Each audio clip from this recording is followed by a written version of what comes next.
Well, good afternoon, good evening, and welcome to the Oulton Park International Circuit. It's back. It's the mini challenge, the race department mini challenge. Season 10 starts here in Oulton Park in Cheshire.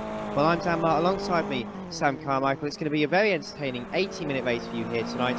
Currently in qualifying, just to give a bit of a brief overview, what's happening at the moment is actually Ross McGregor in the lead of the session so far, 1 minute 57.017.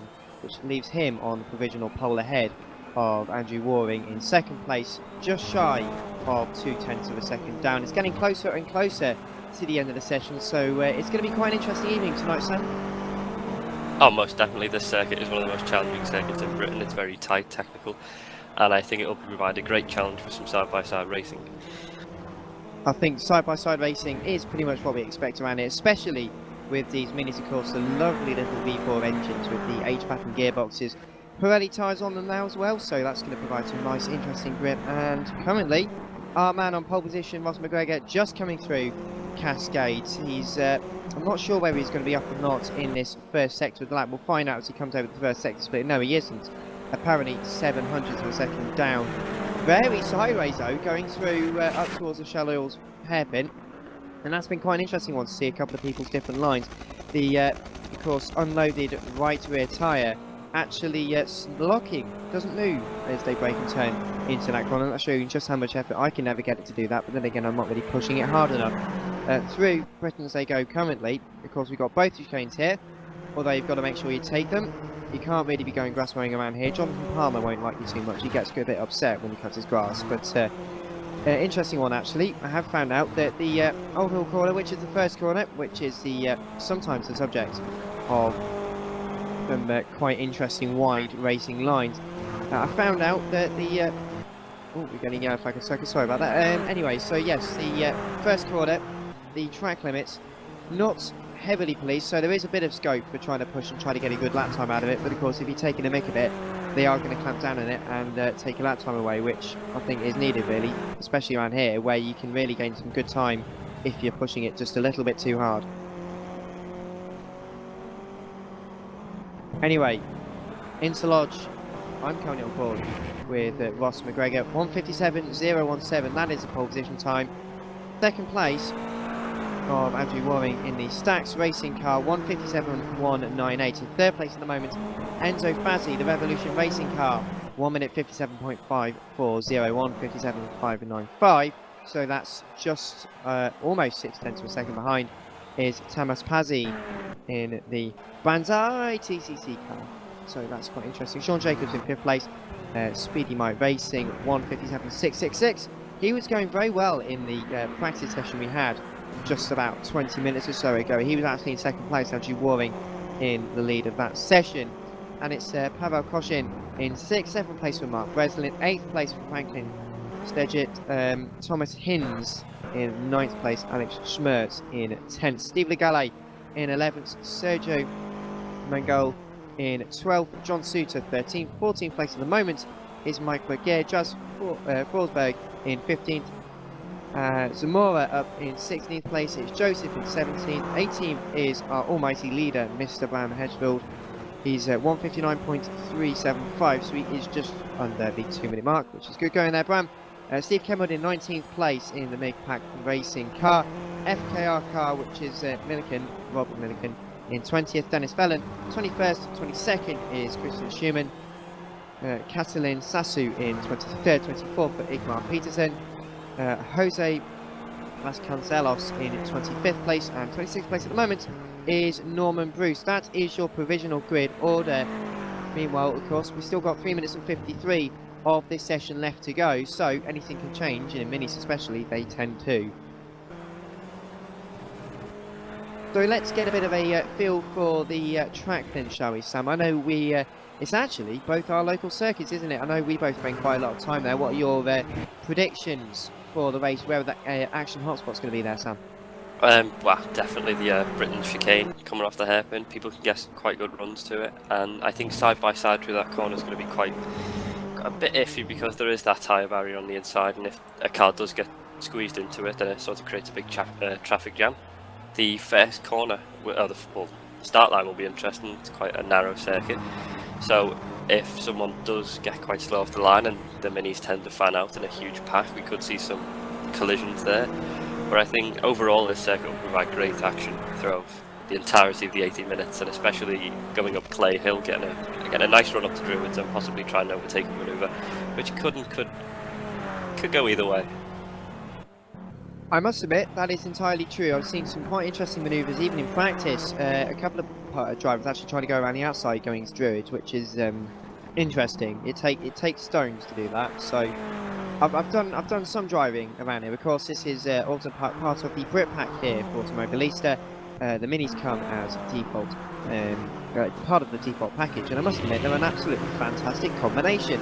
This is the I think LiDAR scanned circuit is this rendition of Oulton Park, which actually really does give a lot of life to the bumps, the undulations, the bumps, the curves, everything here at Oulton Park. It's an incredibly testing circuit, and it's certainly brought it to life. It makes driving around it quite interesting, especially with the off-camber corners, especially coming to the place like Shell Oils. And again, we mentioned Old Hall Corner. Dips in just at the apex. It's deceptively bumpy and really quite difficult. So 80 minutes of that, the drivers, they're going to relish it, but at the same time they're going to be thinking, am I going to risk it? Well, it could certainly pay dividends if you do, but we don't want to see them in the battle. But anyway, like you say, it's going to be an absolutely fantastic night. Of course, you can get in touch with us. Do try and get engaged with us if you can. So, I think at Race Department on Twitter is the Race Department Twitter account, at DamL14. What's your Twitter account there, Sam, if you've got one open? I believe it's SamCar304. SamCar304. So why not, if you're listening into the broadcast, watching into the broadcast, get in touch, ask us a few questions. We'd love to hear what you're saying at home whilst you're watching this. Maybe got your feet up, maybe got a nice cup of boggle, which is what I've got here at the moment. You know, it's that time of year again, you know, where everyone just starts to get that winter flu, which is not particularly nice. I mean, it makes my voice sound a little bit more raspy, so I think it's cool, but, you know, at the same time, I'd rather be able to breathe. But we've got 55 seconds of this session left to go. Ross McGregor still in the lead of this session on provisional pole position. Although Sean Jacobs, out of nowhere, 56 hundredths of a second is his gap between himself and Ross McGregor. So in second place now, Sean Jacobs, 1:57.073, so that's 56 hundredths of a second behind. Andrew Waring at the moment hasn't actually improved. We've got Sean Jacobs in the pit lane, Ross McGregor in the pit lane, Andrew Waring in third place in the pit lane as well. Enzo Fazzi in fourth, also in the pit. Although Tamas Pazzi in the Banzai TCC car is currently out on circuit, so he's the highest up man who's still out on circuit. 13 seconds of the session left to go. He's crossed the line. In fact, he's coming just down towards Cascades. So he's going to get this next lap. I think he'll be able to end this next lap, so hopefully he can see a good run. He's got Stedding in front of him, so he's getting a tow. Session over, the clock has dropped, checker flag is out, so last lap for the drivers. We'll see what happens to the qualifying order. Tamas on board with him at the moment, coming up towards Shell Oils. He's very close to the back of Stedging, although not quite being held up, although he's lifted off. Maybe not able to gain much time through there. Maybe the traffic's hindering him just a little bit. So it is Pavel Koshin in 6th place, Mark Breslin in 7th. And so Franklin Stedding qualifying this 8th place, 9th place for Thomas Hinds, and Alex Schmertz in 10th.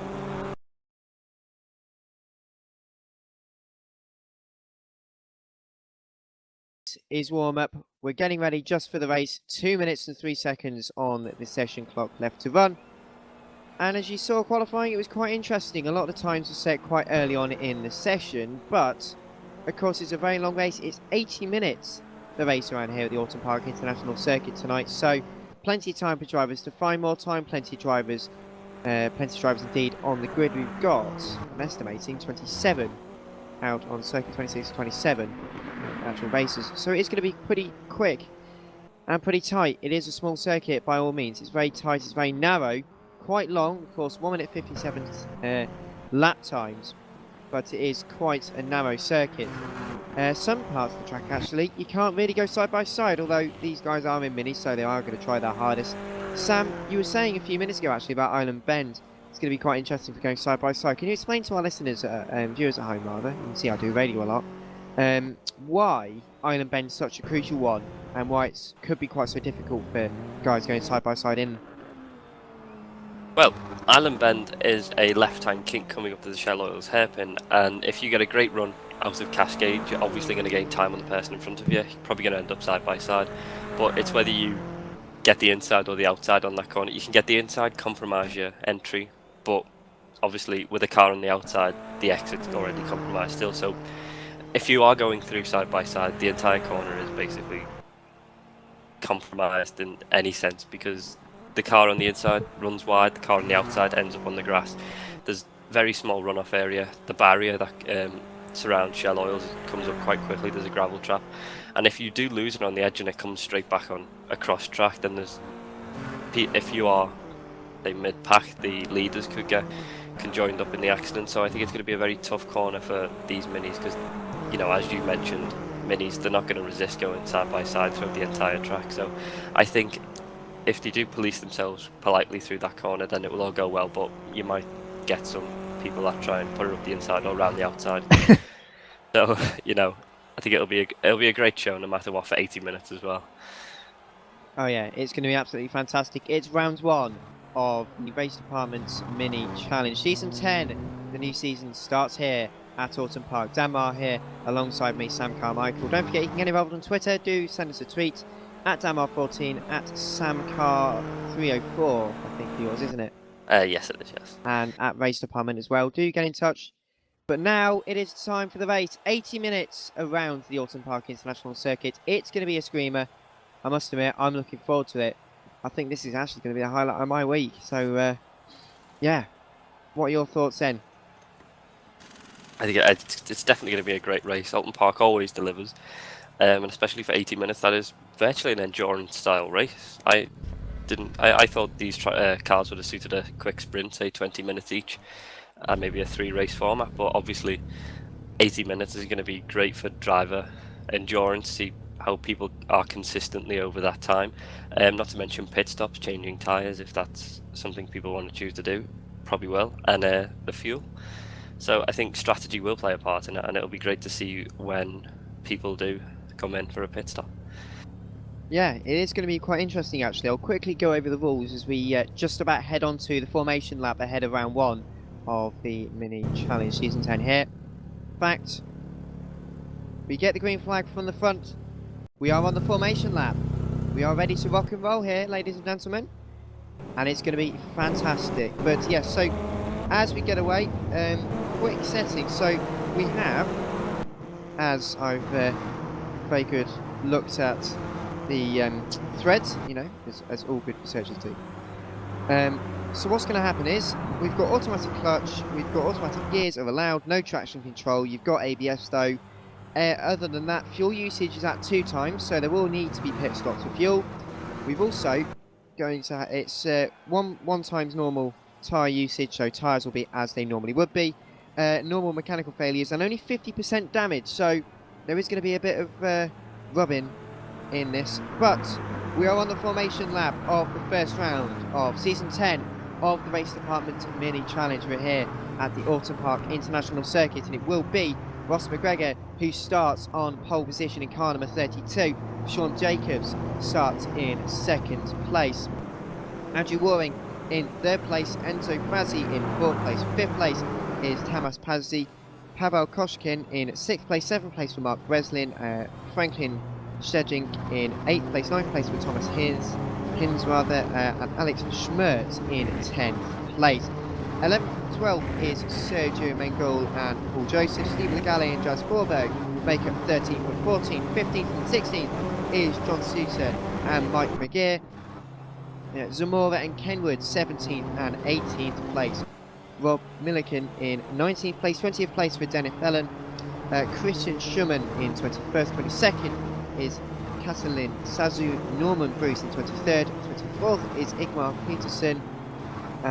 In fact, I do apologise because Brian Hedgefeld has actually made it back to the grid, so he's out in 18th place. So Kenwood, Milliken, Fellon, Schumann, Sasu, Bruce, Peterson and Vasco Kalos are now 1 position down, so it's 19th, 20th, 21st, 22nd, 23rd, 24th, 25th and 26th. 26 of these fantastic little minis here on coming up towards the grid for the end of the formation lap, the start of the first race meeting of the season. Sam, very quickly, before we get it going, what are your predictions for the race, especially turn one?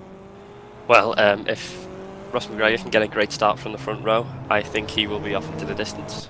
Because chaos could ensue behind him and everything could all go wrong. Let's hope not, though. Let's hope for a clean start, clean getaway, and a clean first couple of corners. And as the cars line up on the grid, it's almost time to go. So here we go then, guys. We are getting ready for the first rounds of the mini challenge season. To get underway, Ross McGregor starts on pole position ahead of Sean Jacobs, still lining up the back. That's how big the field is. Vasconcelos is actually still currently coming up towards Clay Hill, so I don't know whether we'll be going underway until he gets up to the grid. So, car number 53 making it around pretty sharpishly around the back of the circuit. Through Druids he comes now. Otherwise, the rest of the cars are on the grid, and they're not going to be enjoying this too much, actually, I don't think, because of the they've been doing some nice tyre warming. Of course, you can't generate too much tyre temperature on the formation lap, but even as they're sat still, the tyres are slowly going to start losing temperature. All the nerves are only going to rise, so that's going to be exciting. Vasconcelos has made it to the back of the grid. He lines up in the last position. So we get going. Round one of season 10 of the mini challenge about to get underway here at Oulton Park. Red light on now. Lights out, and away we go then for the first round. Decent start by McGregor. He stays into first place for the first corner for the first time, although Sean Jacobs going to give him a bit of a challenge. Andrew Waring trying to go on the inside as well. In fact, it's nearly 3 wide. A couple of guys going quite wide. Coming through Old Hall for the first time. McGregor in the lead. Second place Jacobs. Third place is Waring, although he's going to try and go side by side. Going to try going around the outside, coming into Cascades for the first time. Can that quite work? Doesn't seem like that. Fazzy instead takes to drive his left-hand side to take, I think it looked like he was taking third position. It's all action, and as you say, Sam, up towards Island Bend for the first time. It could be chaos. Side by side, Fazzy and Pazzi, sorry, my throat's gone there. That's going to be confusing for the next 80 minutes or so as well. McGregor, Jacobs, Waring, McGregor running a little bit deep, very deep, in deep with Jacobs. In fact, he's lost out to second place. Waring now up into second place.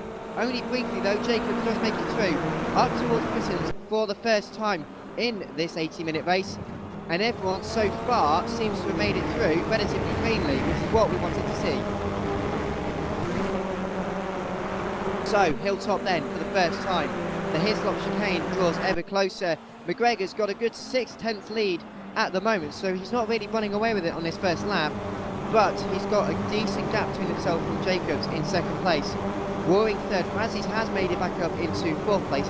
Pazzi, meanwhile, into fifth. Koshkin in sixth. Breslin seventh.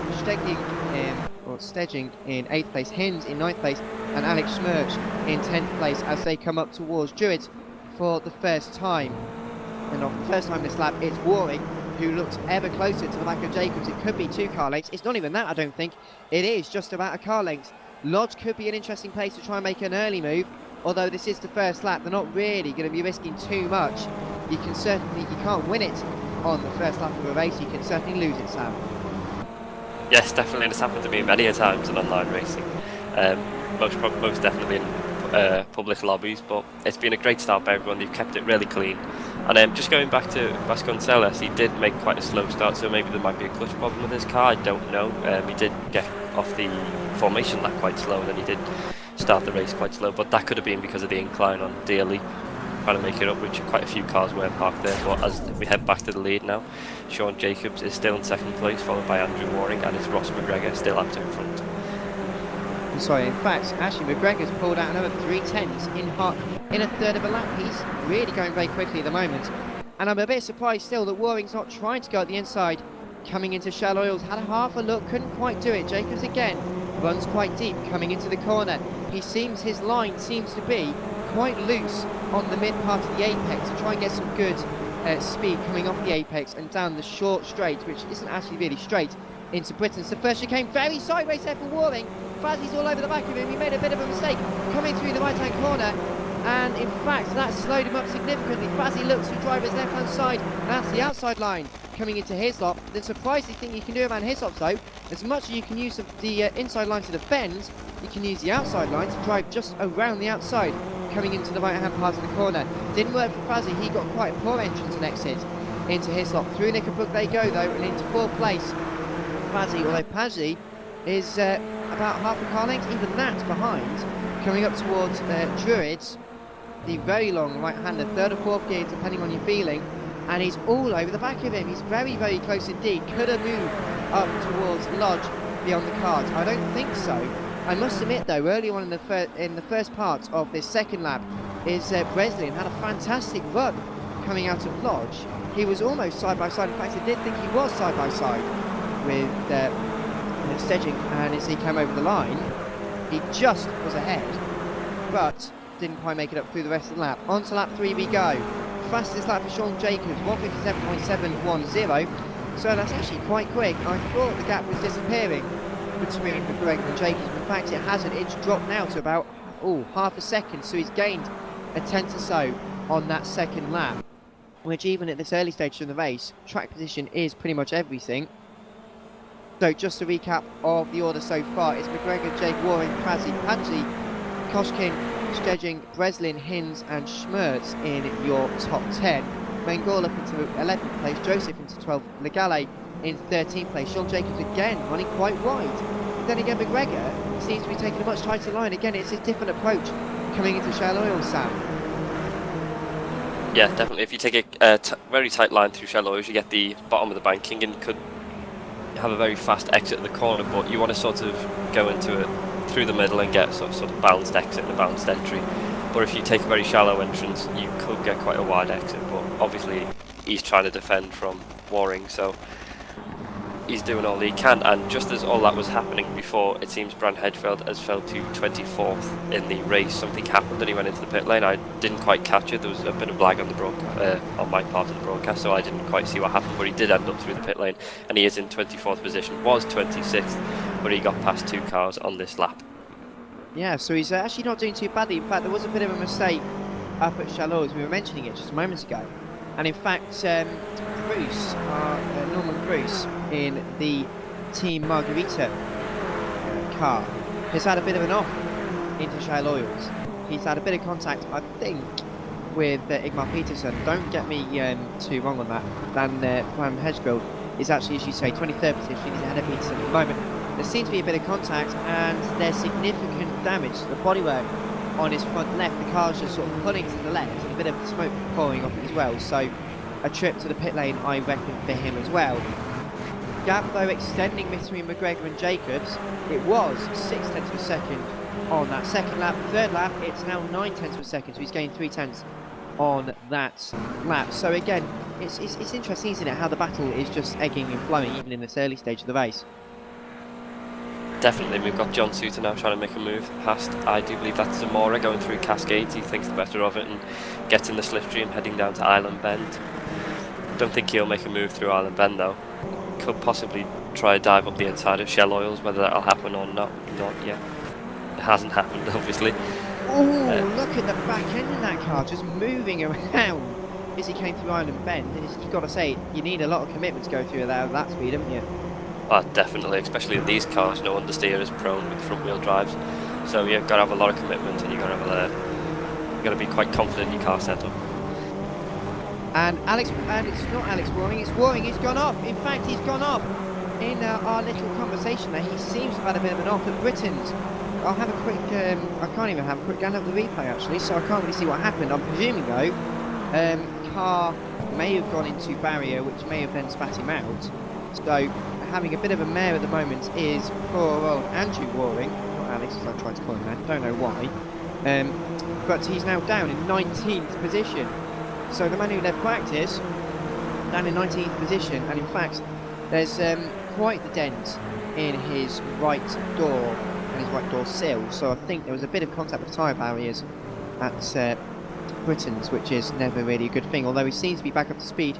He's got Schumann all over ahead of him. He's going to look up the inside line coming into Lodge. Is he going to make the move? It looks like he's already just made the move.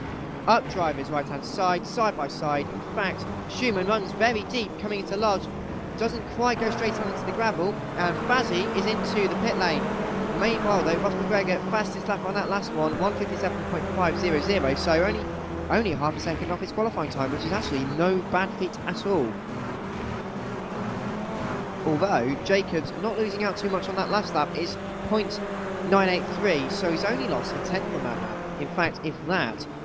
So the gap, again, it's extending, but not extending as much as you would expect. But already, it's between the pair of them, it's 4.5 seconds. Basically, it's about 5 seconds between Ross McGregor and Paggi in third place. So he's already extended a significant gap. Sean Jacobs might have a job and a half to do, but he's actually keeping up to the challenge at the moment. 1 hour and 11 minutes of this race left to go. So starting to get into a flow, and drivers maybe a little bit of calm. Island Bend, yellow flag. John Suter has gone in backwards. He reverses into forward gear.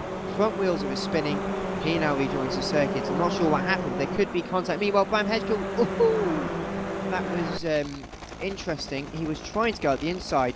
Igmar Petersonoff as well at Island Bend. So it's all happening at the back at the moment. But Bram did have a bit of a look, trying to go at the inside of Dennis Fellon. He had to just back out of it as he decided, coming into the Shallows hairpin, actually there's not really enough space for me to get any wheels of the car onto the tarmac, so thought better of it, backed out of it, lives to fight another day. John Suter now down in 20th place. Rob Milliken, and we've also got Sazu in 17th and 18th place, up towards Druids they come, past Clay Hill, up towards Druids, the long right-hander, and they're about line astern as well.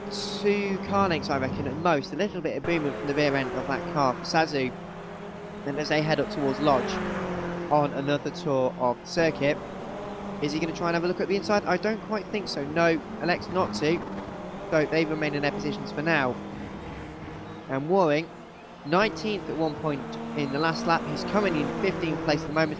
He's got Zamora all over in front of him. Through Old Hall Corner they go. Very oversteering from the back of Zamora. Just about keeps it in. Waring goes for driver's left-hand side. He's going to have a run. Is he going to have the inside lines cascade? Yes, he does. Keeps it in. Up the inside. Through goes Waring. Car number 6. Now ahead of car number 22. Up to 14th place. Waring, that's not bad progress after a lap and a half. And as all this is happening, Hedgefeld and Fellon are battling down into Cascades. They went side by side into the final corner, and just coming up dearly, Fellon got the best run into the first corner, and he is still behind Fellon now, coming into the Island Bend. On that last lap, Sean Jacobs lost 6/10 of a second, almost 7/10 of a second to the leader Ross McGregor, so Ross McGregor really pumping out those times at the early stages of the race. He is. He's really trying very hard. In fact, Steve Kenwood, you were saying earlier about drivers trying to push it around the outside of Island Bend. He went all the way around the outside of Zamora going through Island Bend. That was just something else. If you are confused at the lack of progress from Mike McGear at the moment as well, down in 19th place, he had run wide coming into Island and Shallows. He ran a bit straight and ended up just glancing the barriers, so he lost a whole host of position and time as he had to rejoin the circuit. So that's why he's now down in 19th position, I think, at the moment. So it's a loss of progress there for him, but he's still got an hour and 10 minutes to make up more time. And it's 1.6 the gap between McGregor and Jacobs as they come on to the next lap. Lap 6, he's pulled out another 2/10 on on Jacobs rather. So already he's just starting to relax a little bit. Breslin, though, again attacking with Stedging coming into Old Hall Corner. Wasn't quite up the inside enough to go up the inside of Old Hall Corner. Down towards Cascades they go now, though. It could be a different story given half a lap or so.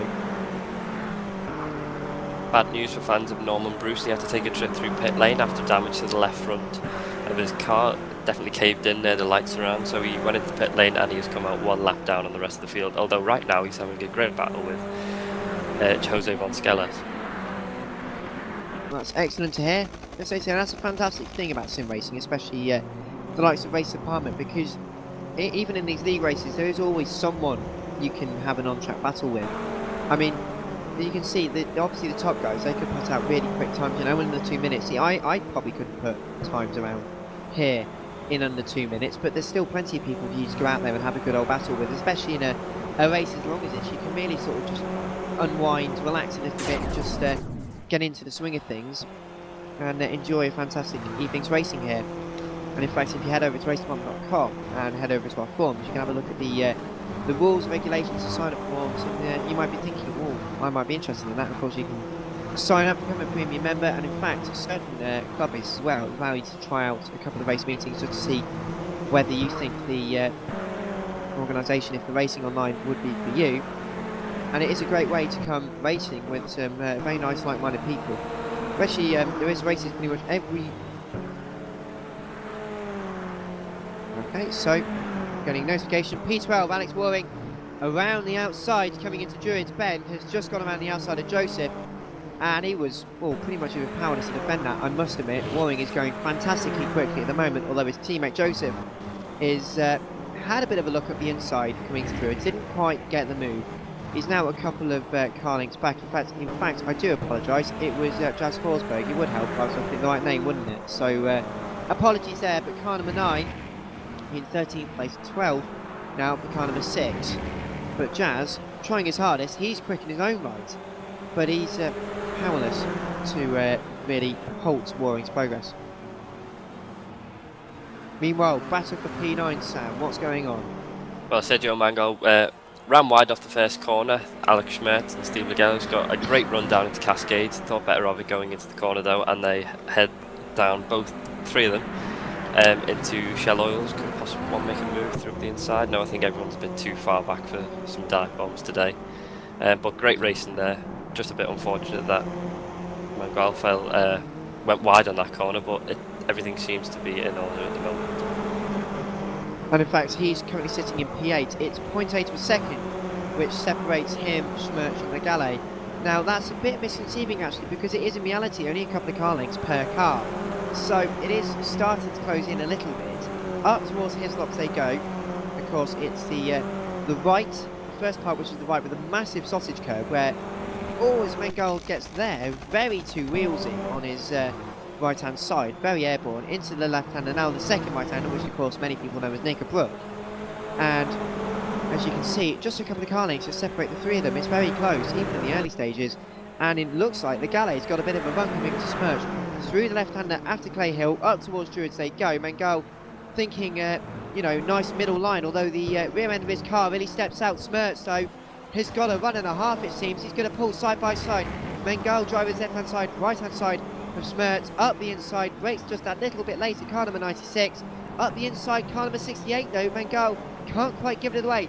They're still going to go side by side. He runs a little bit deep, and as they go through Deer Leap, it's 3 cars and 3 car lengths. It's really that close. Smirch once again up the inside of Old Corner.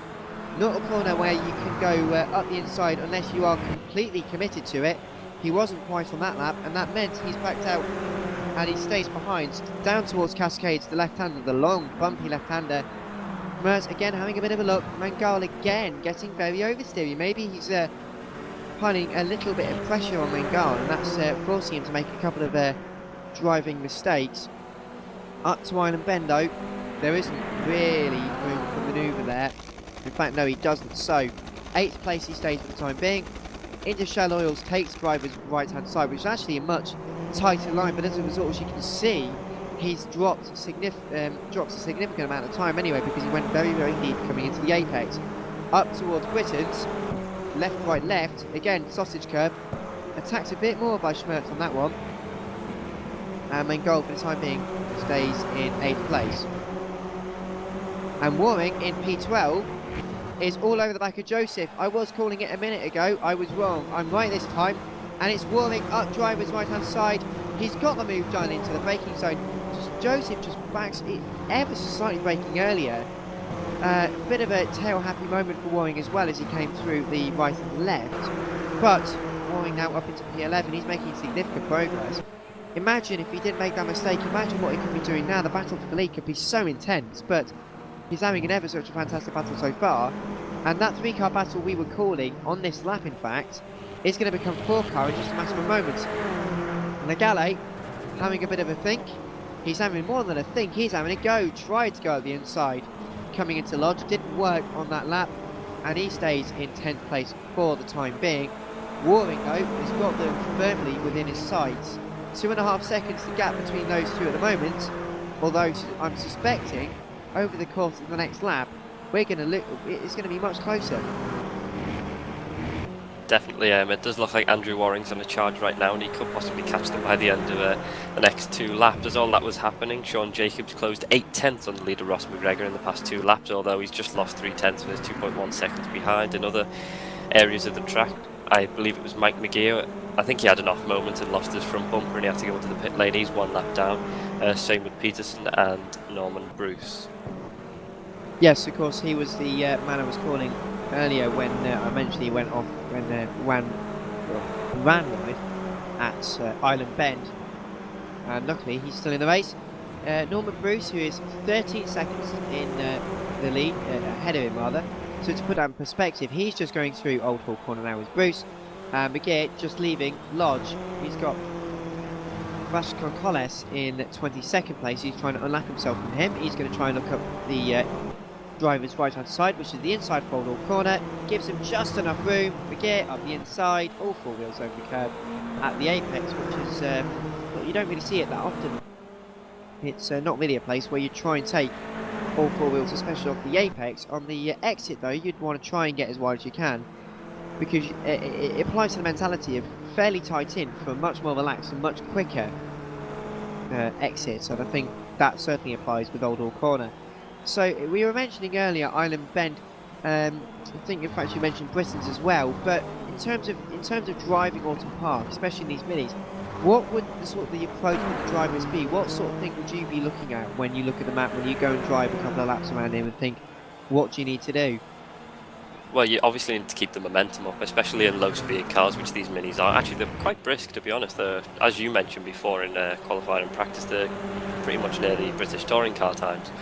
But I think keeping the momentum, not using too much steering input, but possibly some wide entries, wide exits, just trying to keep that momentum going through all the corners, because it is quite a very flowing circuit, and once you do get into a groove on this track, then you can just consistently get lap times out and just really build gaps and just settle into the race. This is probably the circuit I've drove the most in any racing game, simulator, or anything.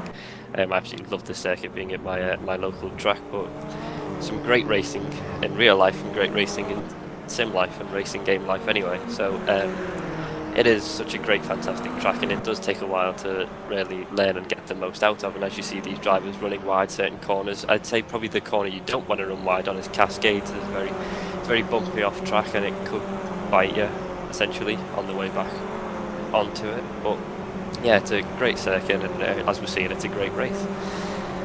It is. I must admit, Cascades, it does bite you if you don't quite get it right. And in fact, I think Pazzi, in 3rd place at the moment, felt that a little bit, because he ran a bit wide coming through Old Hall Corner. As a result, he was going side by side with Koshkin. They were side by side for a couple of corners, nearly made it. And in fact, he stays in 3rd place for the moment. Meanwhile, guess what? It's another update on Andrew Waring. He's trying to go around the outside of the galley. In fact, the galley lets him through, coming into Druids. Waring with the fastest lap on that last lap. We are now past the hour, under the hour mark, I'd rather say. So we've been going for 20 odd minutes already. You can't believe it, can you? Already 20 odd minutes in this race complete. But Waring on that last lap, who completed a new fastest lap in this race. He's up to P10 now.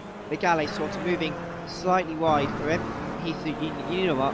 He flashed the drivers ahead of him and said, you know what? There's no point fighting it. He's just quick. We've got to let him through, haven't we? Stoke, as he came over the line, he's now promoted up to P10. He is back into P10, and very soon, I suspect, he's closing in on Smirk significantly. He could well be into the single digits once again. And don't forget, when he catches Schmertz and Mengal, he could possibly, if he does get past Schmertz, put Mengal under pressure, and if Schmertz does stick with Waring, then he could possibly take the place he's been trying to do for the past couple of laps as well. 2 overtakes in a couple of corners. Well, that's an exciting prospect to think about here in round 1 of the Base Department Mini Challenge Championship, Season 10. We have been going for 10 seasons. Can you believe that already? 10 seasons of this fantastic series. Ingmar Peterson, I think, is out, so we have our first retirement of the session. So it's a shame to hear. Fans of Ingmar will know that he is now out of this race. So we have only got 25 people running this race. We say only, that's not really a small number, is it? And Bram Hedgegold is up into 17th place. Bob Milliken, car number 56, I just had a quick flashback of him, and he is in 18th place at the moment. So I didn't quite see the overtake happen, although I can assure you it has. So Bram now up into 17th position, and he's running very well, of course. The head honcho of race department. Sasu, though, having a bit of a moment. He ran very deep coming into the left-hander at Britain's.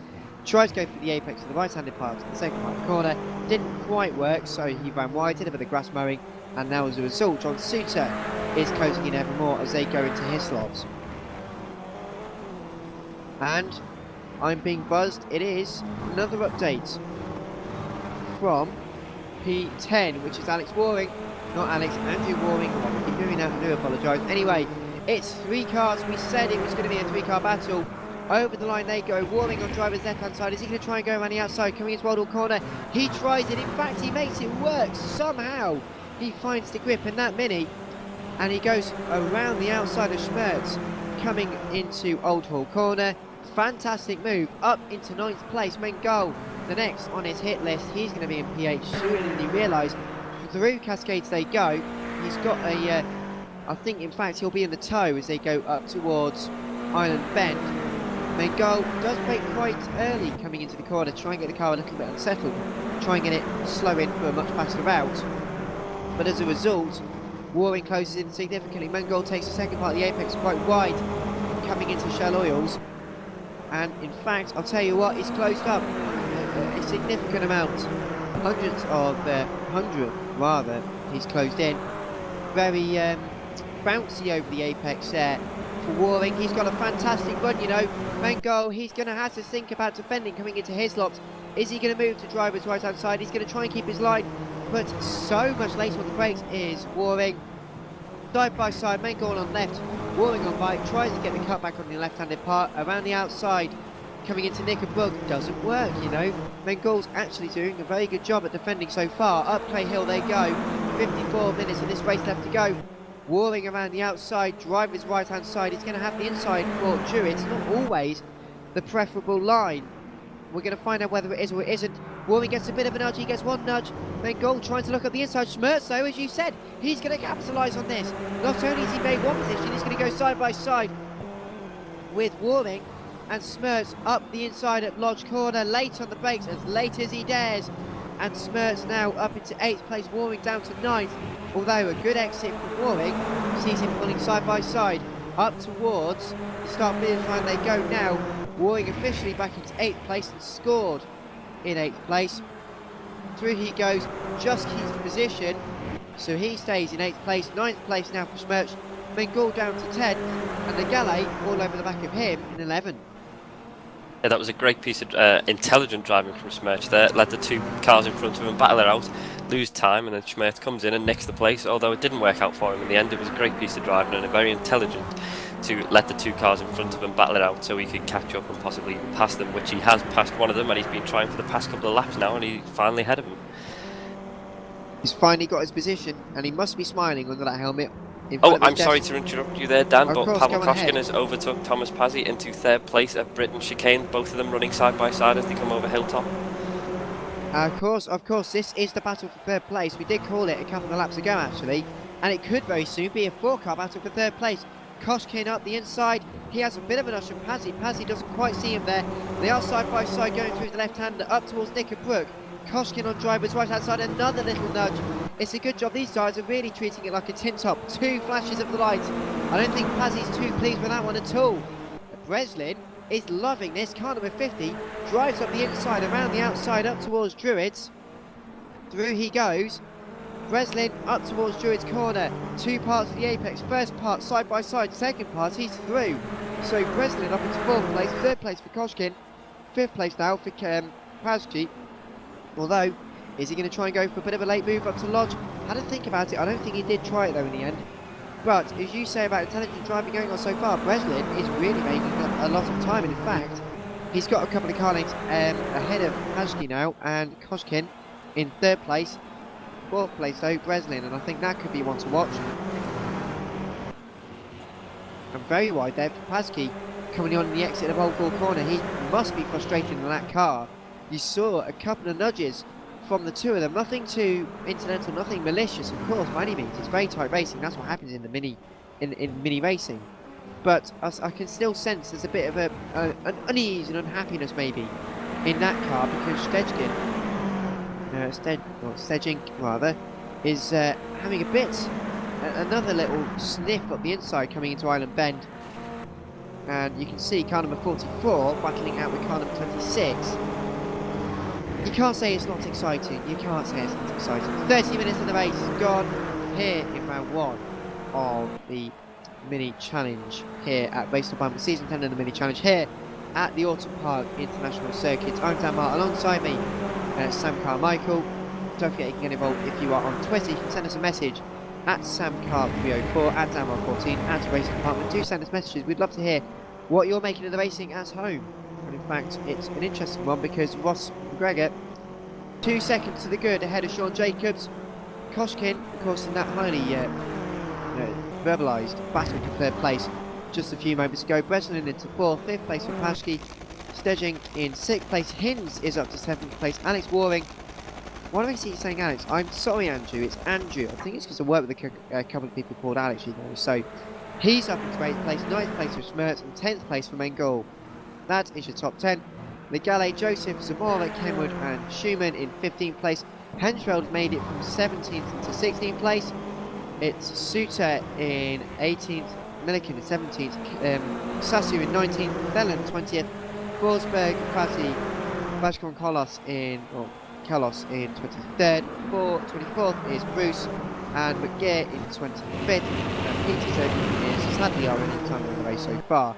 But for half an hour's running, I must admit, I'm enjoying the racing. And we get another call. We've got another battle for P4. Breslin on the inside. He's not P4. He's P3. That's ridiculous. Throws it up the inside, coming into Cascade. As Sam has been mentioning a few times in the broadcast, you've got to be really committed coming into Cascades. Different lines really work. Seems to be very early into the corner. Side by side, makes his move up the inside and through. But Koshkin, very late on the brakes. He's going to go very wide. Coming into Baloyals. He took 3rd again, briefly. But Paschke, I can sense a bit of foreboding here, my friends, because he did have a bit of a look at the inside. He thought, you know what, I can see he's vulnerable now because coming into Britain's not side by side. He tries to park the bus. In fact, he hops, skips and jumps over the curbs. Now only missing the tyres. Paschke stays to drive his left-hand side. Is he going to try and go around the outside coming to his locks? You know what, I think he is. He's certainly going to try his hardest. And he might try and take all his frustrations out on the car ahead. Koshkin again. As you can see, he's going extremely deep under the brakes, going into the chicanes. Do you think he's trying to overdrive it, trying to defend the position, Sam? Well, I've just seen him then. He hopped the inside curve, and you don't want to do that on these minis because you end up on 2 wheels and you go quite deep into the corner. And that's where he's lost all the time. And as Thomas Pazzi's now trying to get past him on Druids, but this is definitely an interesting battle, the two. And he's side by side with him going through Druids, heading down to Lodge Corner. Can he get past into the braking zone? Is he already passed actually? Because it's a 3-car battle now with, I believe that's Stedjink. It looks like Pazzi's going to get past and Stedjink could get past Koshkin, but 1 nudge, 2 nudge, 3 much more. You can see the tyre smoke pulling off the front tyres as they were trying to pull out of Lodge there. And it was just a couple of nudges. Stedjink though, for a second, he was looking like he could have made 2 positions in 2 corners. That was really quite intelligent racing there. But as you were saying, you've got to drive with a level head. You've got to make sure you don't really jump the curves because these cars just don't like it. And Norton Park isn't known for flat Formula 1 style curves. Look at Stedjink though. He tried, and I must admit, he was trying very hard there. He did get a bit of a poor apex.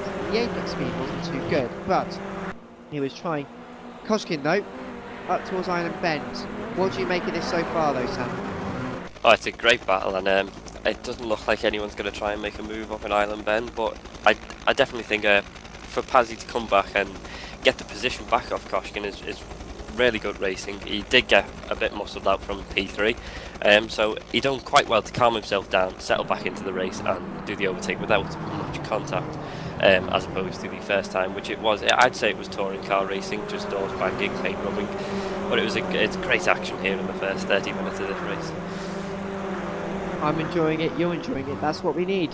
The only thing that's not enjoying it at the moment is my voice. You can hear it start to crack, so, you know, I do apologise, ladies and gentlemen. Anyway, Pazzi ran a little bit wide coming through the right hand there at the Hislop chicane. He remains in 4th place for the time being.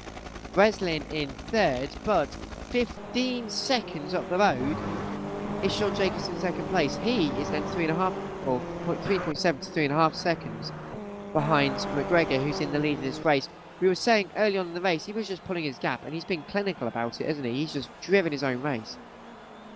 Definitely, he's really come into this race and thought, get through the first corner, put my foot down, go off into the distance, and it's really working for him. He's doing a great race, minimal mistakes, and coming up to the pit window, he be interesting to see when he pits. Will he wait until Sean Jacobs comes in, or will he do it beforehand?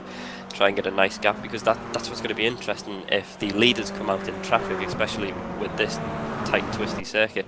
It'll be very interesting to see if they will get held up and positions could get changed there and mixed up. It'll be very interesting to see what all happens. So I can't wait for the pit stop window.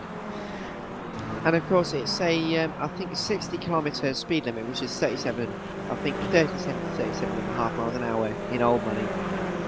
Pit lane speed, so it's not a quick pit lane, it's not particularly long, but it's the fact that you've got to stop for such a long period to refuel, and then you might have to change your tyres depending on what you're feeling in the car. I imagine you would try and go for a change of tyres, because it's by any means it's not the hardest of tracks for tyres is Oulton Park, but it's not really the easiest either, with a lot of braking, especially on these front wheel drive cars. And we can see Van Vasconcelos is getting laps there, just letting the race leaders through, as we can see a couple of lights flashing there on Pajdi's car. He's in fourth place. It was very close a moment ago between him and Koshkin. The gap's back down a little bit now. It's only 0.6 of a second, so I think only 2 or 3 car lengths. Steding though, closing in again. He is driving quite well at the moment, I think. We've mentioned them a lot already this broadcast, but it's once again Andrew Waring closing up to this pack of cars in 7th, 6th, 5th, 4th and 3rd. He is he's actually about 2 car lengths behind Thomas Hintz now, coming over Clay Hill. He's really on the charge now. He's probably gained about 6 seconds on these cars. Looks like he's trying to go around the outside on Druids. He's going to make the corner. And apologies, that is Jose Vasconcelos, not Thomas Hintz. Didn't quite see the Portuguese flag there, but Andrew Waring is definitely closing up on this pack of cars. You've got to count him in as a factor for possibly even a podium if he does really well sifting through this pack. Well, one of the few things is I can't see, I can actually see live timing. So 1:57.8, 1:58.2, 1:58.5 the last few laps, and that's, I think, according to the way I'm interpreting it, 1.3, 1.4 and 0.8 of a second quicker than Thomas Hintz in 7th place at the moment. As you said, he was getting very close, and in fact you can already see him, if you're riding on board with him, you can see already just how much he's closed in a third of a lap. He just goes through Cascades now, up towards Island Bend. 43 minutes and 34 seconds of the race left to go. So we're nearing half distance already. Can you believe it?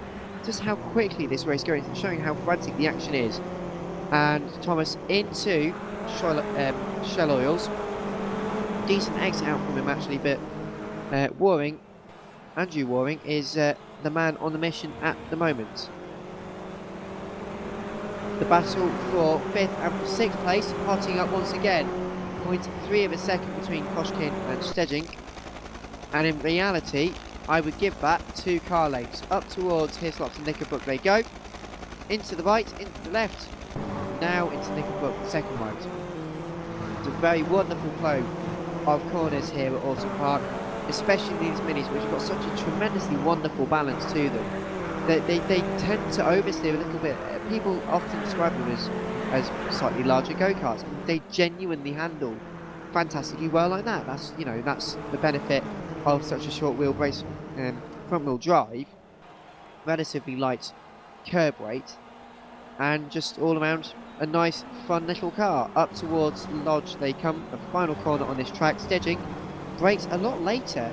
It looked like he was trying to get his nose in just to fight Koshkin a little bit, and as we see, the gap's closing in a little bit. 4th place isn't a mile down the road either. So the battle for 3rd place is still, it's growing a little bit, but by no means is it settled. 1.6 seconds between Breslin and Pajdi. Koshkin to Pajdi is trying to do massive fly, which is never really a good thing, is it?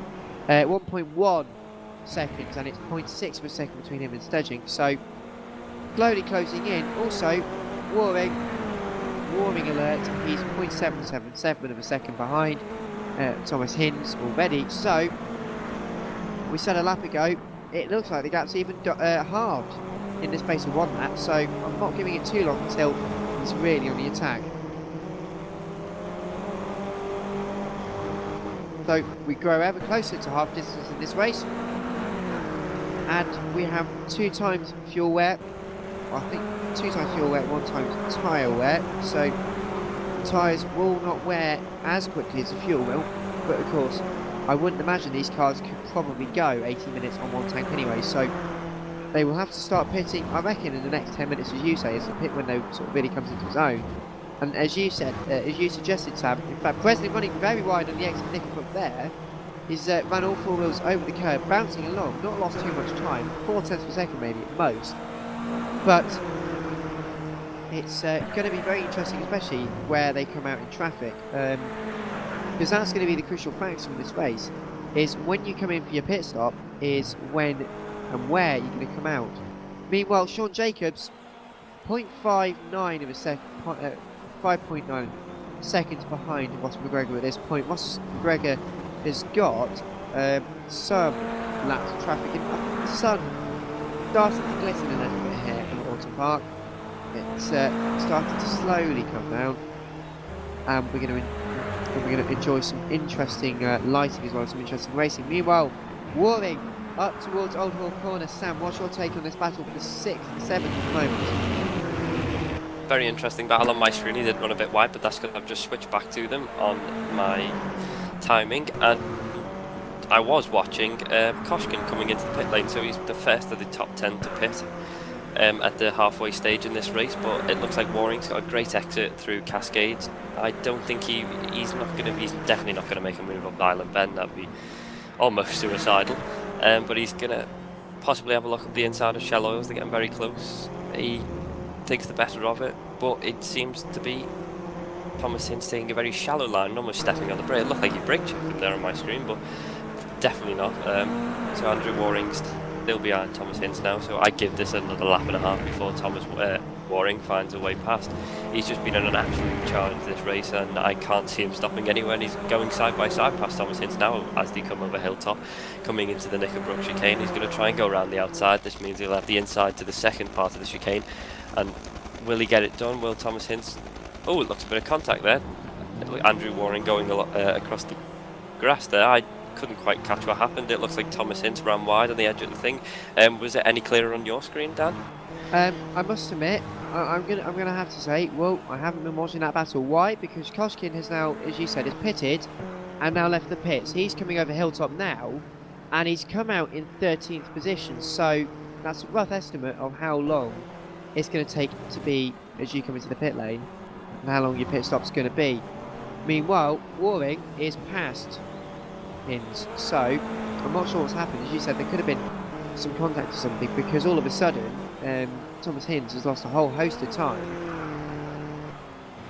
And okay, Waring is into the pits, so we've got Waring in the pits. Sean Jacobs has left the pit lane. He has come in and he has gone out again. So 1 driver in, 1 driver out. So not too bad. Sean Jacobs will rejoin this race in, I'm going to make that 6th place, because he's just going to be ahead of Bengal. In fact, as he comes out of Old Hall Corner. Now there's a good gap between himself and Bengal. So into the pit lane and out of the pit lane, this comes Sean Jacobs. He's in 6th place at the moment. Thomas Hinds is about 5.5 seconds up the road. That's going to be a battle to watch now as well. So I suppose Ross McGregor can stop, maybe back up a little bit whilst he's just building his gap in the race at the moment.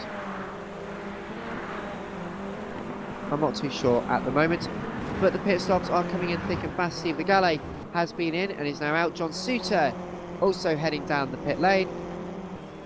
He is currently in 17th position, and is currently the only man occupying the pit lane. Sasu staying out. Felon staying out. Forsberg, we won't know. He's coming through lodge at the moment.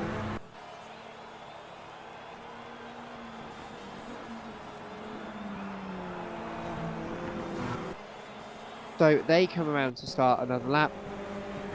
So we've gone past the halfway stage now. So I suppose we better give an update as McGregor into the pit lane. He's got 22 seconds on Breslin, but it is Ross McGregor in the lead of this race. Second place is Breslin, third is Paschke, fourth place is Thomas Hinds, Stedging in fifth place, sixth place now for Sean Jacobs, and out is Andrew Waring. I'm getting him as recorded as a DNF. Yeah, it's coming up on my screen that he's got suspension damage. I'm not sure what happened there. He's out of the race. Now that is significant. So Andrew Waring all of a sudden out of the race just after the half distance marker. We're now down 2 retirements, which is a shame. But our race leader has left the pit lane. It is Thomas Paschke in the lead of this race. Mr. Breslin out as well. Thomas Hinds and Stedging is in the pit lane. That's quite a tight battle at the moment as well, isn't it? So all sorts of interesting things, and you know what, it's transformed itself again. This race has taken another twist which frankly neither of us, if any of us, were expecting. I just tried to rewind my broadcast and it seems to be Andrew Waring. It did cut off just as I think the accident happened, but Waring was between Cascades and Shell Oil, so possibly something through Island Bend leading up to Shell Oil's hairpin caused suspension damage to Andrew Waring's car. So I'm not entirely sure what happened there. My stream cut off, but that's definitely the area of the track he did go off, and he's in the pit lane now with suspension damage and he is out the race. And that is a great shame. So the man we had so highly sought for a potential podium challenge, even from his issues in the first couple of laps, is out of this race. And that, you know, this race again, it's taken another turn. You gotta love minis, haven't you? Because anything will happen. Kenwood is into the pit lane. There seems to be quite a lot of damage to the back of that car. Actually, the exhaust seems to be sort of pointing in an upwards direction, which is never really a good sign. But car number 4, the Midpack Racing car, currently sat in the pit lane, getting his tyres changed. Everything is being sorted. He'll go out in just a second as well. But it's Paschke in the lead of this race. At the moment, he has got, well, if I scroll through, the gap between himself and McGregor was going to be 8 seconds. So I'm assuming he's not been into the pit lane so far. So as he just cruised through Old Hall Corner, McGregor just over the line, so that gap is slowly going to start closing in. But how long do you think he's going to try and take it? 33 minutes and 54 seconds of the race left to go. How long do you think he's going to try and run the car out hill? Well, we've seen everyone almost pit in the past couple of laps, so I'm no more than 2 or 3 laps. I don't think the Mini can go much further on its fuel tank or tyres, considering how far they pushed, especially with a front wheel drive car, understeer, and especially front locking as well. I'm not sure if that's just my broadcast and a bit of lag over the server, but it does look like a couple of drivers have been locking the front tyres into a few corners. But I'm pretty sure he's got to be pitting in the next 3 laps or so. Well, look, as you say, some people are locking their front tyres because obviously the amount of weight which is being transferred to the front unit, your front wheels are doing everything they're doing. Oh, I thought there was a bit of contact there, but maybe not. My game had a bit of a spike. It got me all excited coming into quickness, but as I was saying, but of course, because your front wheels are doing everything. They're doing the power, they're doing the steering, they're doing a significant amount of the braking, the engine's there, you know, everything's there. So you're putting a lot of pressure, a lot of force going through the front axle. So as you say, it's quite easy to lock them, especially around here when you have to be really committed onto the brakes. But it's so easy even to get the back end to step out. If you just push it a little bit too hard, the back end will step out as well, and then you'll have to be pushing even harder. But it's interesting to see how the drivers cope with the challenges that are faced with driving a small wheelbase front wheel drive racing car around some very long corners, which, let's be honest, it suits them a lot. But it does, you know, they're not designed for that. They're designed to hop from place to place. So sustained long cornering isn't the best thing that these cars can do, which shows why, especially around Island Bend, they are just getting very skittish at the rear axle. And the gap between Paschke and McGregor only come down by about a second or so. So Paschke's still in the lead. He's still out. He's coming through Cascade at the moment. And McGregor in second place, 6.9 seconds down he is at the moment. Sean Jacobs 12.8 behind the race leader. So it's Jacobsen in third, Mangoli's up into fourth place, Bresl in fifth, Schmerz is in sixth place, Koshkin in seventh place. The first man to pit is in seventh. He's nearly 10 seconds behind Schmerz, although he's got 5 or 6 seconds ahead of Zamora as well in eighth. Ninth place is Joseph, Hinz is in 10th, 11th place Schumann. The Galley in 12th, 13th is Stedjink and Milliken in 14th, Sazu in 15th, 16th Bella. Fazzi is in 17th place, Forsberg in 18th, 19th Zuta. Our glorious and wonderful leader, Mr. Hedgefield, is in 20th place. Kenwood 21st, Bruce in 22nd, 23rd, McGee, Mancon Kalos in 24th, or Vasco Kalos in 24th, Waring and Peterson the only 2 retirements in this race. And of course, Waring out in the last couple of races, last couple of laps as well. 30 minutes and 50 seconds of this race left to go. You're listening and watching the live coverage of the first round of season 10 of the Race Department Mini Challenge Championship. Round 1 here at Oulton Park, the international circuit here at Oulton Park, which is the nice long circuit. And we've only got 30 minutes of this race left to go. I believe it was a 80 minutes race originally. We've only got 30 left to go. Time flies when you're having fun. It's very appropriate indeed. Vasco Kalos into the pit lane. In fact, pulls up to his pits. It's also Dennis Felon into the pit lane. So he pulls into his grid spot. Also in is, I couldn't quite see who was in on that one, I do apologise. Otherwise, we've got sort of the order starting to settle into its natural rhythm, which is quite nice watching really, because it is starting to get a bit more relaxed. Drivers really settling into the rhythms. Maybe not as many battles as there were originally at the start of this race, but still it's frantic, still they're pushing, still they're trying to go as quickly as they can. And I think the battle for 15th place at the moment. And Fazzi only with 0.4 of a second the gap. It's about 2 or 3 car lengths.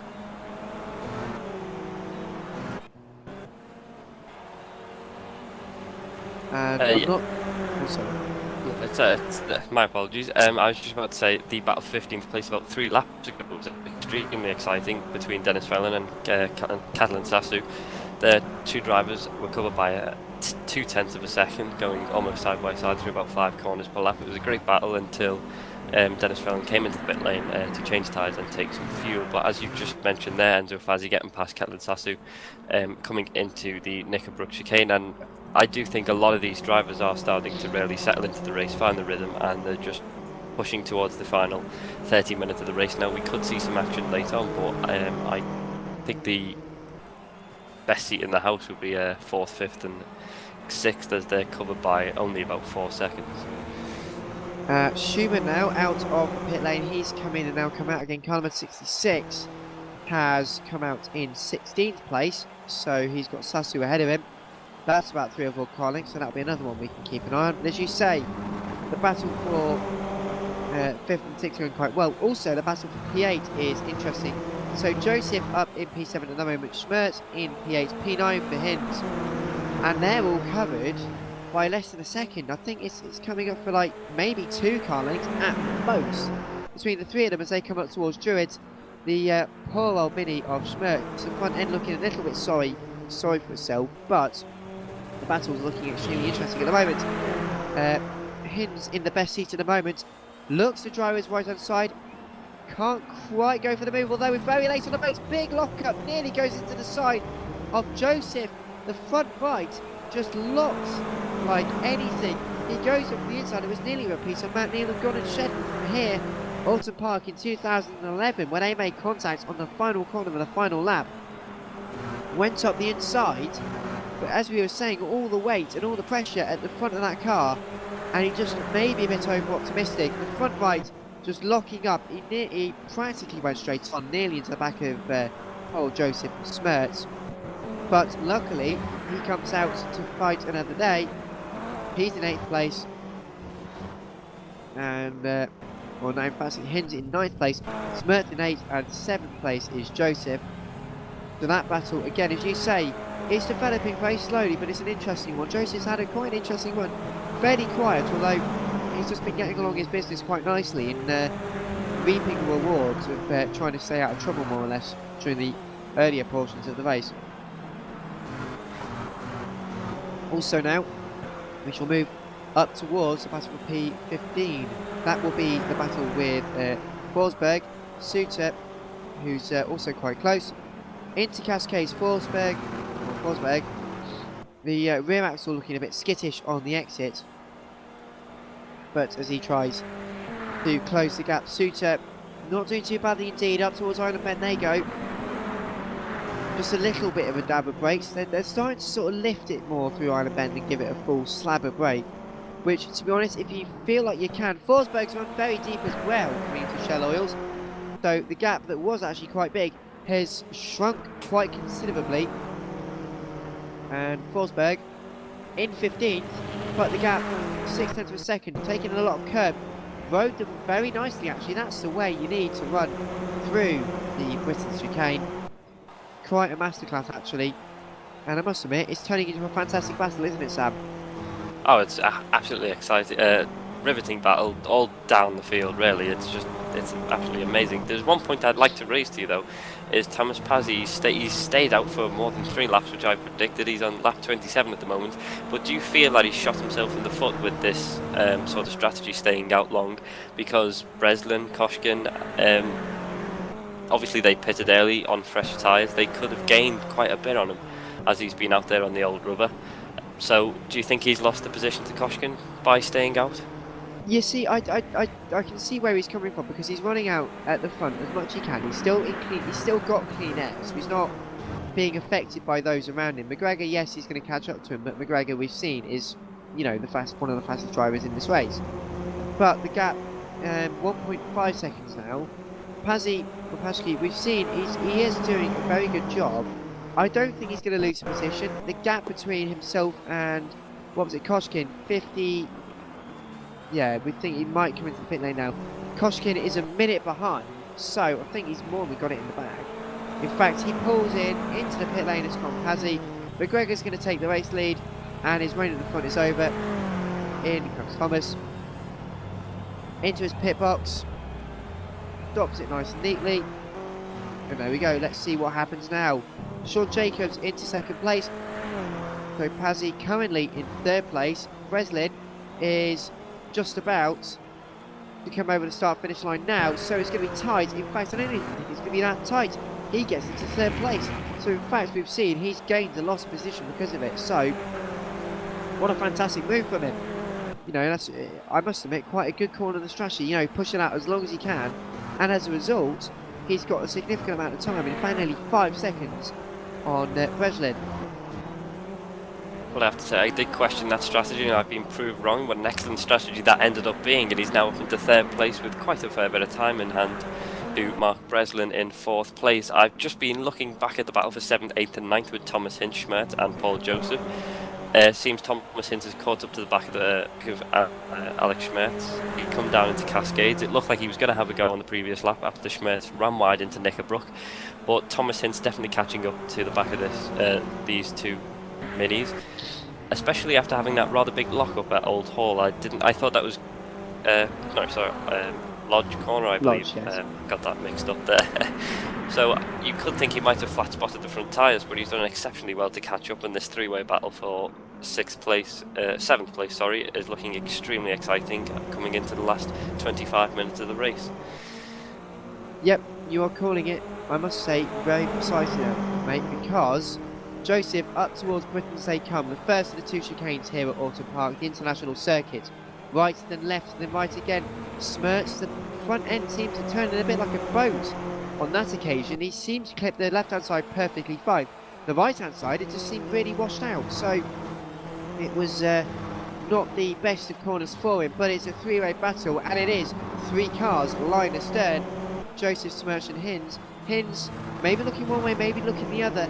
Coming into Knickerbrook, and in fact, he's got a fantastic run. Schmerz and Hinz, barely a car length between them. Up towards Clay Hill, through they go.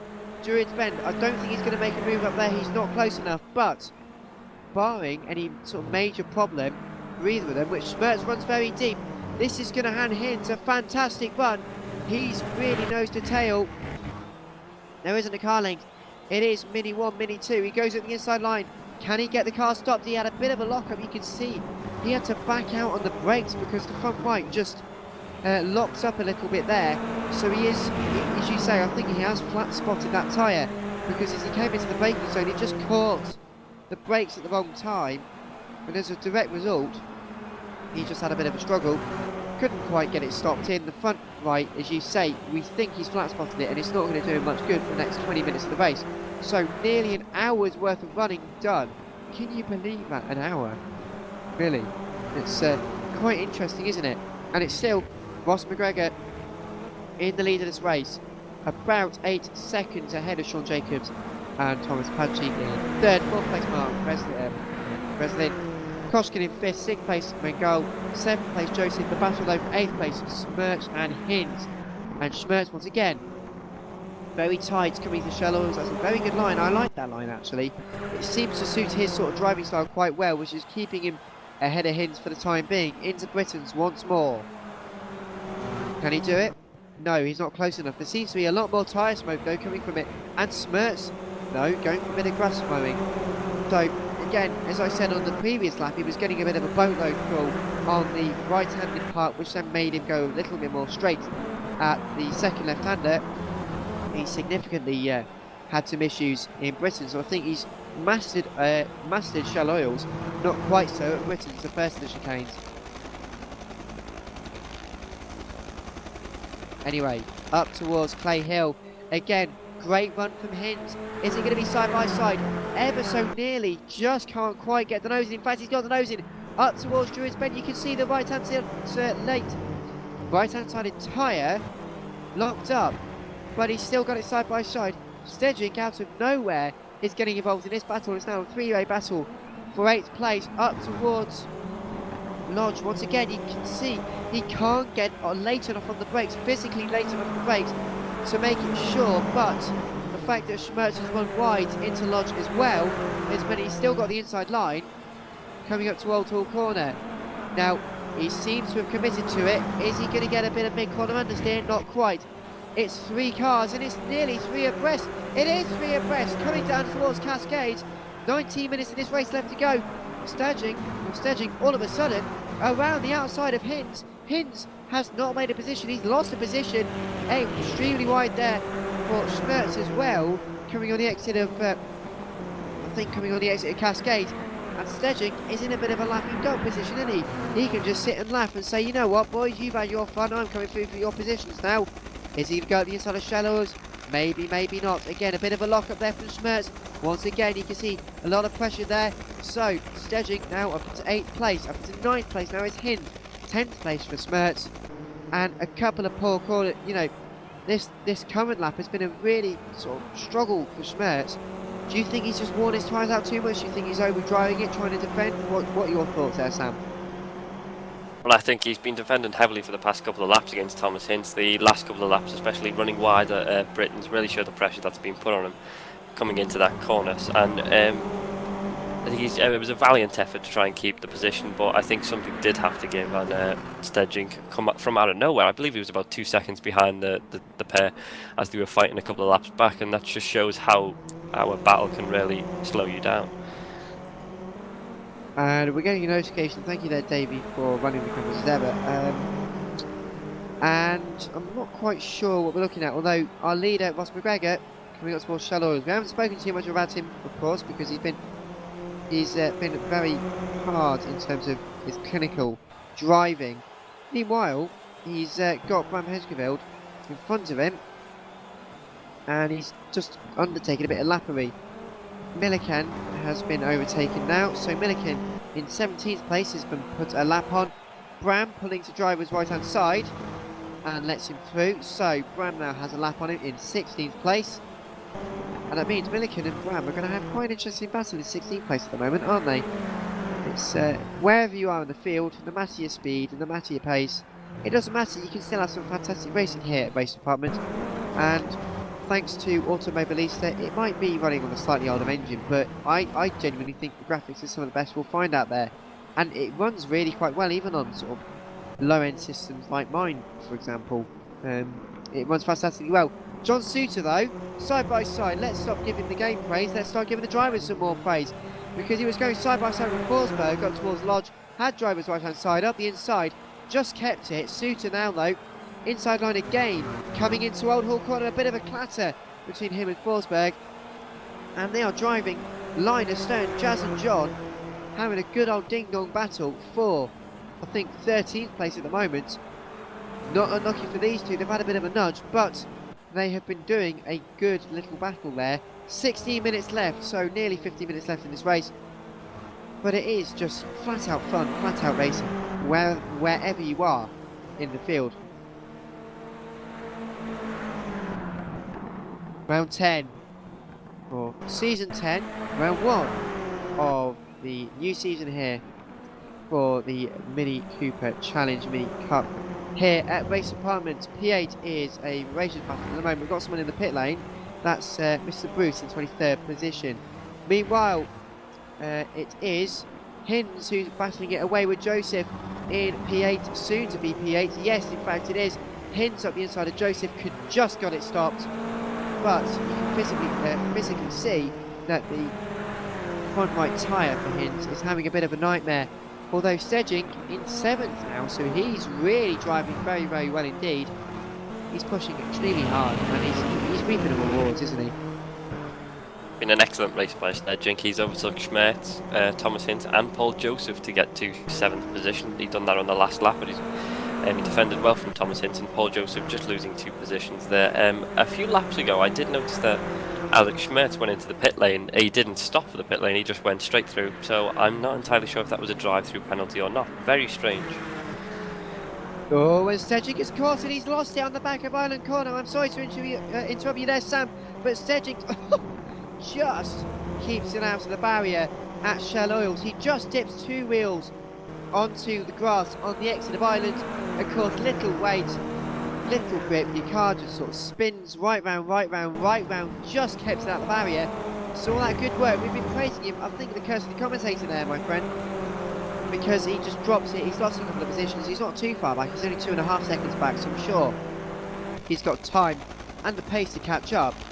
But that's a shame really, because he's going fantastically well there. But Thomas Hind up into 7th place. But as you were saying, if he came in and came through, he could well have had a drive-through penalty, because of course track limits around these circuits especially is very narrow, very tight, but the curbs don't run particularly wide.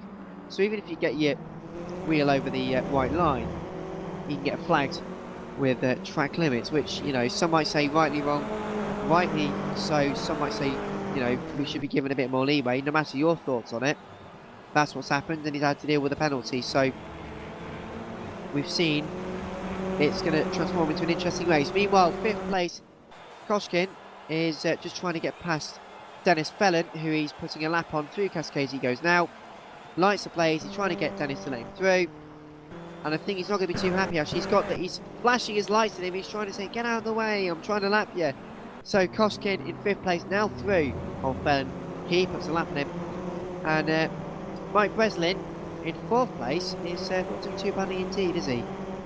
But of course, Ross McGregor in the lead of this race, 8.4 seconds now, his gap between him and Jacobs.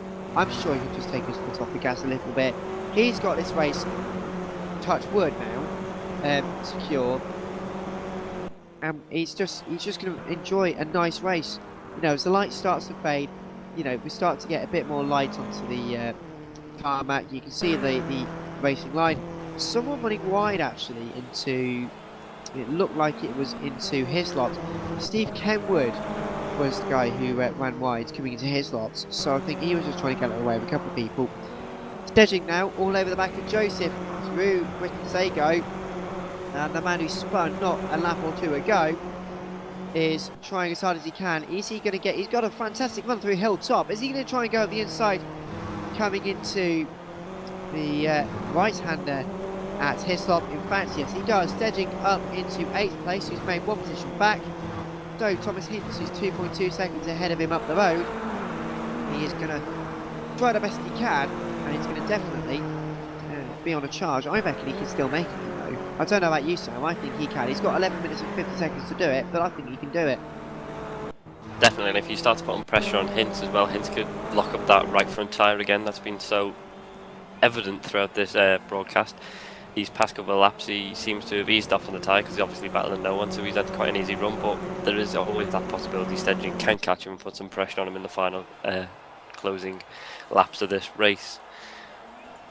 And you know what? It's we keep mentioning time. It's an 80-minute race. So we've seen with Waring, Andrew Waring. We've seen obviously with Stedgen as well, but also Pashy. You've got a long time to make a difference in this race. Whether if you have one off, it doesn't matter because you've got loads of time to make it back up. You can try different pit strategies. You can try different all sorts of little things, and it's great to see that because the race is so long. I don't even call it. I wouldn't even really call it that long. It's just enough time for someone to have a great run and have a great time. Mike McGear, by the way, down in 22nd, is missing his front bumper. I'm not sure what's happened there, but he's become a bit more air-cooled compared to what it might normally be. Meanwhile, we're being told, P12, this is Stuter and Fazzy. Fazzy trying to look around the outside, coming into Old corner. Can it work? No, it doesn't. He's going to try and look for the outside line. Doesn't work. Try the cutback, although Matt could certainly try the cutback. He's on driver's right-hand side. He's going to try and go around the outside, coming into Cascades. Is it going to work? Nearly. In fact, he's going to keep his nose just around the outside. He does. The outside line works for Fazzy. Fantastic manoeuvre. And Fazzy, car number 33, gets ahead of car number 85, John Suter. You've got to admit, that's fantastic. That's fantastic racecraft, isn't it? To do that around the outside of Cascades. That takes some stones, doesn't it? That's a great overtake. I think we could see a lot of overtakes around the outside of Cascades now because it's easier on the tyres. Obviously, taking I think a lot of corners at Oulton Park are quite shallow turn-ins, which lend to a great exit. But I think the more obviously you do that, the more you damage your tyres, and it did look like John Suter just clipped the back of Enzo Fazzi there coming into the Britain chicane. He's got some damage on his front nose, so possible contact there on my screen, but we can't really confirm that unless you've seen it as well. Well, I can't confess to seeing any initial contact, but what I can confess to seeing is there's a bit of a nudge in the back of Fazzi's car. The exhaust is pointing in the right direction, but it's not pointing. The rear bumper is slightly more inwards than you'd like. Anyway, big battle going on. Forsberg and Suter once again in the middle of a battle, but we've got the race leader, Ross McGregor, going through, trying to get lapped, and very wide there for Suter. Suter's gone in backwards. He just somehow keeps that. Don't ask me how, but somehow he keeps it out of the barriers and went in backwards. Although I can't quite say the same. Someone else has gone in backwards at Druids. So all sorts of chaos at this point in the race. 8 minutes 36 left to go. And there was someone who ran, it was Chris Schumann, I think, or Christian Schumann, I do apologise, who ran very deep coming into Druids. It's very easily done. Even if you just catch the inside curve, you can quite easily just sort of run very wide, as we've seen, as you see again. Back end pointing in the wrong direction. But what happens is, car, unloaded, you're trying to get it turned in, you get your moment of inertia is working, but maybe a little bit of a bump, and that's just enough to unsettle the car. Back goes in, you're going backwards, bang, big hit. Luckily though, not too much damage caused from him, he continues on. And with not long in this race left to go, we've still got an interesting battle for P5. P4. I think while all that was going on, Thomas Paggi lost the spot to Mark Breslin and is now under attack from Pavel Koshkin. So I'm not entirely sure what happened to Paggi there, but he definitely lost more than 8 seconds because that's the gap in hand he had to Breslin, and he is now behind Breslin. So possibly maybe had enough coming down there, and it looks like Koshkin could be trying to go up the inside of Island Bend side by side. Will he make the turn? It's going to be quite close. Oh, sorry to interject there, but just somehow made it through. That was nervy stuff, although Pazzi trying to go the inside on the attack again, coming onto the exit of Shell Oils. You know what, as you say, the lines are changing. Obviously the track's starting to get more rubbered in, a bit more grippy. And I don't know, I'm unsure what's happened to Pazzi. I can't see any physical damage to the car, so maybe he just ran wide at one of the chicanes. But Breslin back in a position where he thought he might want to be early on in this race. Koshkin, though, got to give him a fantastic move, because to just edge ever so ahead of Pazzi coming through the final corner, not final corner, coming through Island, that does take some plums, as we've been saying throughout this race. And you know, it was inches, precision by inches. Guesswork, luck, you know, pick your poison. But it was a great move, I thought. And Padgett, he's going to be frustrated. But when you see a move like that, you're going to be like, well, I lost out to a good move. Although not quite so good there from Koshkin. Was his exit at Druids, as I mentioned before, he got very loose at the rear. And Patsky is back into 4th place. I do apologise, by the way, if any drivers are retrospectively listening to this. I do apologise for mispronunciation of names. You can tell I'm not particularly well, so I try. You know, it's all going off, and Koshkin is trying to look at the inside at Old Hall Corner. It doesn't quite work. Meanwhile, battle for P7 once again. On the attack is Stejink. Thomas Hinds, a little hint of a lock-up there, and a bigger hint from a lock-up there, so little and large. From the front right, he runs a little bit wide coming through Lodge Corner. Stejink follows him off, sadly, so he couldn't make much ground, but it's a couple of car lengths. And that's going to be an interesting one in the next 5 minutes. Last 5 minutes in this race, let's not forget. Once again, no Koshkin all over the back of Padgett. He's going to try and go around the outside of Shallow Oils. I don't think that could really work unless he did get the cutback. 1, 2, 3 little kisses. I'm here, Padgett. Let me through, please. Just little hints for help. Doesn't really phase him though. And Padgett stays in 4th place for the time being. Another nudge there from Koshkin. Maybe his tyres are starting to go off. Maybe the brake pedal's getting ever longer.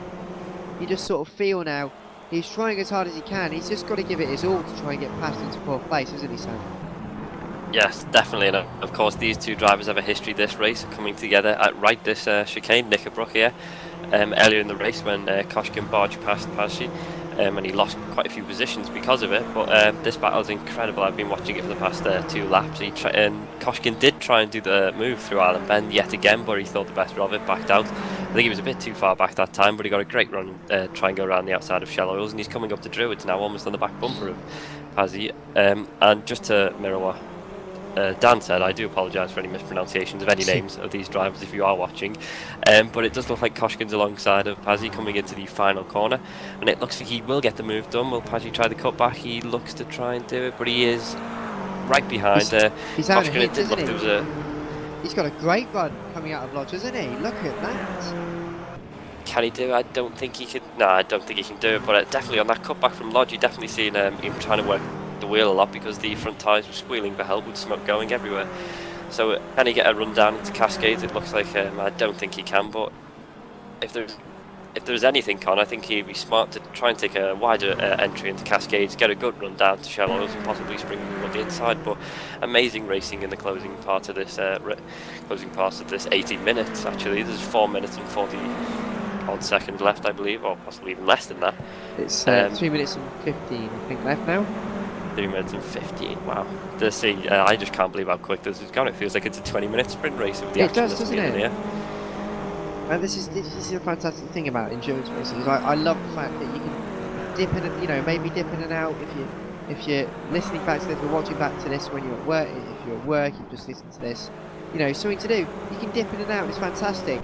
And as you said, Padgett, he had to look for the line coming through Lodge. In fact, he got overtaken coming into Lodge. The cutback he got was phenomenal because he just got the cutback. The run he got through Deer Leap was just tremendous. He just pulled alongside, had to just back out of it though, couldn't quite make it through at Old Hall. He's dropped back a few tenths now on Koshkin, and you can sense that maybe Padgett's given it as much as he can, and he's not going to risk it. I think only 2 laps left in this race. But Koshkin though, let's look at that. He's closing in. I genuinely think he's closing into Breslin, and that could be an interesting one for the last couple of laps. The battle for 3rd place on the last lap. Wouldn't that be incredible? Anyway, Ross McGregor through Island Bend. 2 minutes and 2 seconds of this race left to go. I think we will get this one and one more. So it's it's fantastic, isn't it? Because we've had such a great race, as you say, and it's been interesting, isn't it? It doesn't feel like 80 odd minutes. I'd love to hear in the comments. You know, you can send us tweets at Race Department, at Sandcar304, at Dan14. I'd love to hear your comments on the race, what you've thought of the battles, and just while the race is starting to close in now, Sam, I'd love to hear your sort of thoughts on the race. How how this thing, the opening round of the mini challenge here at Race Department. I'd love to hear your opening thoughts. Well, to start things off, Ross McGregor has done an excellent job. He's 12 seconds ahead of Sean Jacobs. Just a fantastic drive, well controlled, and he's just shot off straight from the blocks and into the sunset. Standout driver for me, probably Andrew Waring. For the limited time he was in the race, he was just absolutely unbelievably quick.